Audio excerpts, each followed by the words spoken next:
জিজ্ঞেস করুন। ভাই যদি একটু বলতেন যে আপনি ইতিমধ্যে বলেছেন যে কয়েকজনের ঠিকানা আপনি জানেন যে তারা কোথায় অবস্থান করছে, কারা কারা একটু যদি বলতেন। আমি বলতে পারি মানে যারা চলে গেছে। আপনারা জানেন যে ছাত্রলীগের সাবেক সভাপতি লিয়াকত শিকদার উনি সপরিবারে চলে গেছে, কলকাতায় আছেন। ফেনীর সংসদ সদস্য আলাউদ্দিন নাসিম উনি চলে গেছে, উনিও কলকাতায় আছে। আপনারা জানেন নোয়াখালীর ছাত্র নেতা লিপটন উনিও কলকাতায় আছে। এবং কোথায় আছে আমি বলতে পারি, আপনারা যে ওখানে দেখতে পারেন। ওনারা কলকাতায় ফরচুন অ্যাপার্টমেন্ট খুব আলিশানাভাবে আছে, খুব আরামে আছে। এবং যদি যেতে পারেন ওখানে ওনারা আপ্যায়ন করবেন।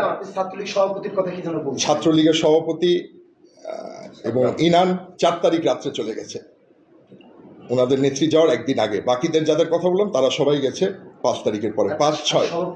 আর সভাপতি আর ইনান দুজনই 4 তারিখ আগের রাতে চলে গেছে। ইন্ডিয়াতে।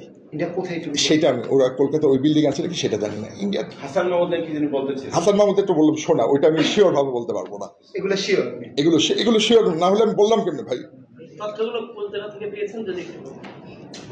আপনি কি আপনার সূত্র বলেন?